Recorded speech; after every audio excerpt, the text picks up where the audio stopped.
জিবরাইল আমিন যখন নিয়ে রওনা হয়ে গেলেন, তখন এক বৃদ্ধা মহিলার সঙ্গে দেখা হয়ে যায়। বৃদ্ধা মহিলা আল্লাহর নবীকে ডাকে। জিবরাইল আমিন বলে, ও পয়গম্বর, আপনি এই মহিলার কথা শুনবেন না, আপনি সামনের দিকে অগ্রসর হন।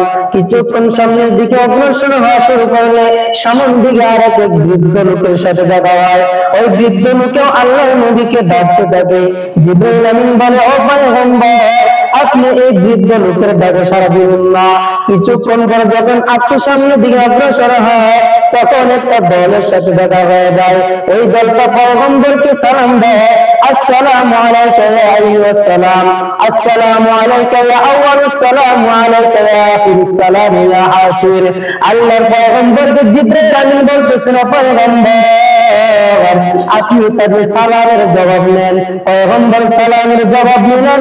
আল্লাহর নবীকে জিবরাইল আমিন ডাক দিয়া বলতেছে, জিবরাইল, ও পয়গম্বর, প্রথমে যে বৃদ্ধা মহিলার সাথে আপনার দেখা হয়ে গেল, উনি হইল ব্যভিচারী নারী, উনি হইল পাপিষ্ঠ নারী। ওর হায়াতের দুনিয়াতে বেশি দিন বাকি নাই, উনি অল্প কিছুদিনের মধ্যে দুনিয়া থেকে বিদায় হয়ে যাইবে। উনি দিনে 2-3 রাত ছেলের সাথে রাত কাটাইতে বলেন, নাউজুবিল্লাহ। আর দ্বিতীয় যে বৃদ্ধ লোকটার সাথে দেখা হয়ে গেল, ওই বৃদ্ধ লোকটা ছিল পাপিষ্ঠ শয়তান। ওই মহিলা আর ওই বৃদ্ধ যুবক, ওরা দুজনে পরামর্শ করে আপনাকে পথভ্রষ্ট করতে চাইছিল, যার কারণে আমি জিবরাইল আপনাকে বাধা দিয়েছি। ও পয়গম্বর, আপনাকে যে দলটা সালাম দিয়েছে উনি হলেন হযরত ইব্রাহিম আলাইহিস সালাতু ওয়াস সালাম। হযরত ইব্রাহিম আলাইহিস সালাতু ওয়াস সালাম আল্লাহর নবীকে সালাম দিলেন। আবার ওই পয়গম্বর ওইখানে দেখতে পেলেন হযরত ইব্রাহিম আলাইহিস সালাতু ওয়াস সালামকে, হযরত ঈসা আলাইহিস সালাতু ওয়াস সালামকে, হযরত মুসা আলাইহিস সালাতু ওয়াস সালামকে। বলেন সুবহানাল্লাহ। সবচেয়ে আনন্দের বিষয় হইল আল্লাহর নবী বিশ্বনবী জনাবে মুহাম্মদ রাসূলুল্লাহ সাল্লাল্লাহু আলাইহি ওয়াসাল্লাম হযরত মুসা আলাইহিস সালাতু ওয়াস সালামকে রওজার মধ্যে নামাজরত অবস্থায় দেখেছেন। আল্লাহর নবী হযরত মুসা আলাইহিস সালাতু ওয়াস সালামকে দেখে মুসা নবী তার কবরের মধ্যে নামাজ পড়তেছেন। সুবহানাল্লাহ। দেখতেছেন নামাজ পড়তেছেন। তাহলে আল্লাহ রাসূল সাল্লাল্লাহু আলাইহি ওয়াসাল্লাম যখন আপনার সামনের দিকে অগ্রসর হয়, তখন কিছু সংখ্যক লোককে আমি সংক্ষিপ্ত ভাবে বলতেছি, সময় বেশি নাই। আল্লাহ রাসূল সামনের দিকে যখন যাইতেছে, যাইতে যাইতে দেখে এক শ্রেণীর দল, তাদের হাতের মুখগুলো এত বড়, তাদের হাতের মুখগুলো কি এত বড় বড়, এই হাতের মুখগুলো দিয়ে আবার তাদের চেহারার মধ্যে আশ্রাইতেছে, তাদের চেহারাটা কত বিক্ষত করে ফেলতেছে। আল্লাহর নবী বিশ্বনবী জনাবে মুহাম্মদ রাসূলুল্লাহ সাল্লাল্লাহু আলাইহি ওয়াসাল্লাম জিবরাইল আমিনকে বললেন, জিবরাইল, এই লোকগুলো তারা তাদের নিজেদের চেহারা নিজেদের মুখ দ্বারা আশ্রয় কত বিক্ষত করতেছে, এরা কি জন্য করতেছে? জিবরাইল আমিন বলেন, ও পয়গম্বর, এরা হইল আপনার উম্মতের ওই সমস্ত বান্দা যারা নিজেদের মরা ভাইয়ের গোশত খেত। আউযুবিল্লাহ বলবেন না। আল্লাহ রাব্বুল আলামিন বলেন, মরা ভাইয়ের গোশত খাওয়া হারাম। আল্লাহ কোরআনে স্পষ্ট ভাষায় বলে দিয়েছেন, মরা ভাইয়ের গোশত খাওয়া মানে নিন্দা করা, নিন্দা করা, অর্থাৎ একবারে গীবত করা। আল্লাহ বলেন, ওয়ালা তাজাসসু ওয়ালা ইয়াগতাব বা'দুকুম বা'দা আও ইউহিব্বু আহাদুকুম আন ইয়াকুলা লাহমা আখিহি মাইতান ফাকারিহতুমু। আল্লাহ রাব্বুল আলামিন বলেন, ও দুনিয়ার মানুষ, অপরের দুশ্চর্চা করিও না, অপরের গীবত গাইও না। তোমরা কি চাও তোমাদের মরা ভাইয়ের গোশত খাইবা? কারণ বস্তুত তোমরা তা পছন্দ করো না। কেউ পছন্দ করে মরা ভাইয়ের গোশত খাবার? চাকে না, বস্তুত তা তোমরা ঘৃণা করো, তোমরা কখনো তা পছন্দ করো না। খবরদার কোনদিন কারো গীবত গাইও না। গীবত গাওয়া যাবে? আল্লাহর নবী বলেন ক্বালান নবিয়্যু সাল্লাল্লাহু আলাইহি ওয়াসাল্লাম মান ইয়াজমান লিমা বাইনা লাহমাইহি ওয়া মা বাইনা রিজলাইহি আজমান লাহুল জান্নাহ। দুইটা জিনিসের যদি কোনো বান্দা জিম্মা নেয়, আমি রাসূল ওই বান্দাকে জান্নাতে নেওয়ার জিম্মা ধরিয়ে নিব। এক নম্বরে জবানের হেফাজত করা, দুই নম্বরে লজ্জাস্থানের হেফাজত করা। দুইটা জিনিস যদি কোনো বান্দা হেফাজত করতে পারে, রাসূল বলেছেন ওই উম্মতকে আমি জান্নাত পর্যন্ত নিয়ে যাওয়ার জিম্মাদারি নিয়ে নিব। সুবহানাল্লাহ।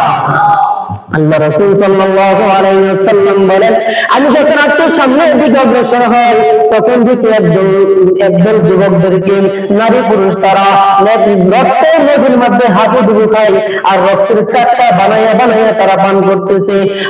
আমি জিবরাইলকে জিজ্ঞাসা করলাম, জিবরাইল ভাই, এরা তারা রক্তের নদীর মধ্যে হাবুডুবু খায়, আবার দেখি রক্তের লুকমা বানাইয়া বানাইয়া তারা পান করতেছে। জিবরাইল আমিন বলেন, ও পয়গম্বর, ওরা হলো আপনার উম্মতের সমস্ত বান্দা যারা দুনিয়াতে গরিবদের টাকা আত্মসত্ত্বে রাখাইতো, যারা দুনিয়াতে সুদ খাইতো, ঘুষ খাইতো, গরিব লোক দিনে দিন খায়, অভাবে করার পর ওই ধনী ব্যক্তির কাছে যখন টাকার জন্য যায়, টাকা ধার দেয় না, বলে টাকা নাই টাকা নাই। যখন ব্যর্থ হয়ে যায়, যখন সুদের জন্য টাকার জন্য যায়, তখন ঠিকই ঘর থেকে টাকা বের হয়ে যায়। ঠিক না বলছে? এমনি টাকা ধার চাইতে দেবো, বলে টাকা নাই, কি নাই, টাকা নাই। যখন বলবো ভাই আমার কিছু টাকা দেন, আমি আপনাকে কিছু লাভ দিব, তখন ঘর থেকে বেড়াচ্ছে, ঠিক আছে দাঁড়ান দেখি ঘরে টাকা আছে কিনা। তখন ঘরে টাকা নিয়ে এসে বলে, ওই আমার মেয়ের জন্য টাকাগুলো দিচ্ছিল আমারে, ওই টাকাগুলো আবার দিয়ে দিলেন কিছুদিনের মধ্যে। এরকম হয় কি হয় না? এরকম করে কি করে না?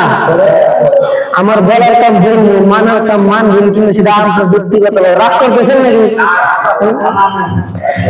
আল্লাহর পয়গম্বর বলতেছেন, আমি যখন দেখলাম এই রক্তের নদীর মধ্যে যখন মানুষগুলো হাবুডুবু খায়, রক্তের লুকমা বানায়া পান করে, আমি জিবরাইলকে প্রশ্ন করলাম, জিবরাইল ভাই এই লোকগুলো কারা? বলে এই লোকগুলো আপনার উম্মতের এই সমস্ত বান্দা যারা দুনিয়াতে সুদ খাইতো, ঘুষ খাইতো, এই ব্যক্তিরা।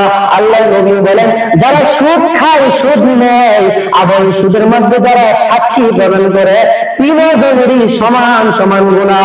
আল্লাহর নবী আরেক হাদিসের মধ্যে বলেন, যারা সুদ খায় প্রত্যেকটা সেকেন্ডে আপন মায়ের সঙ্গে জিনা করলে যে গুনাহ হয়, ওই গুনাহ তার আমল নামায় লেখা হয়। বলেন নাউজুবিল্লাহ।